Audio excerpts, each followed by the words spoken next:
morning, everyone. This morning, let's go to 2 Samuel. I read through from chapters 20 all the way to the end of 24, which concludes 2 Samuel. And it's kind of an interesting sequence of events for David. Obviously, he's getting older, and he wants to go out to war, but he's becoming more of a liability.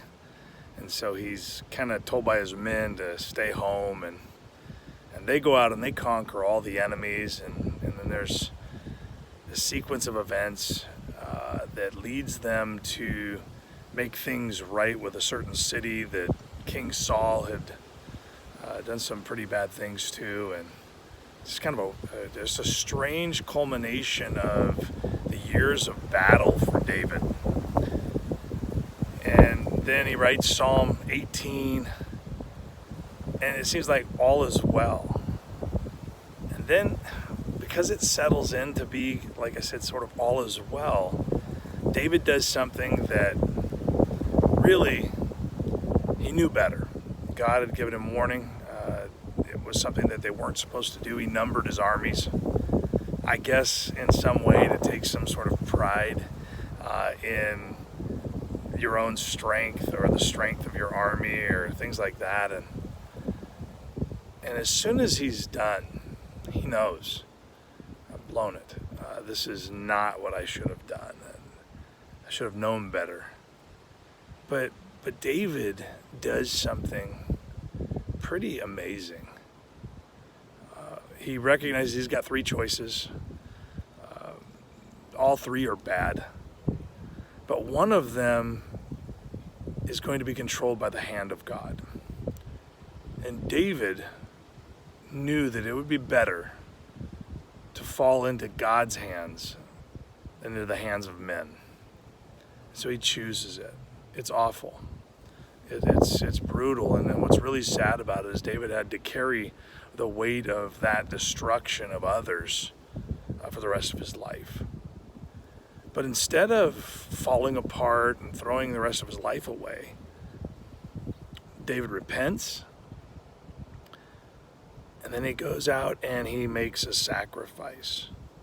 What's interesting is, as the king, he could just take, people offered all the materials to make the altar and to offer the sacrifice. But David does something that we should all do. When we're caught in sin, no matter what kind it is, David's sin was the sin of pride. It wasn't another Bathsheba. It wasn't an act of violence or foolishness in just personally sitting around sinning. He just got prideful about an army, about accomplishment. Maybe sitting at home instead of being out at battle made him want to be the strategist and take some sort of credit.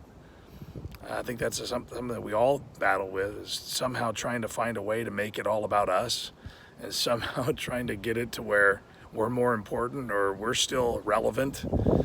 I know that's a really big thing right now, as many people are sitting at home, is trying to stick our chest out as relevant or spiraling.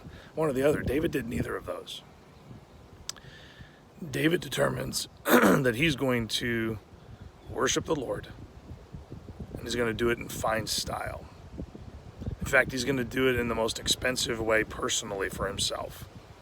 He made a tremendous sacrifice. The materials were all offered to him. The land was offered to him for free, and he refused it because he was so grateful that the Lord had stopped the consequences that he deserved, that he wanted to make sure that anytime he offered something to the Lord, that it was personal. God had saved him. That's personal. God has saved us. That's personal. And we got to make sure that the sacrifices that we offer him are personally costly.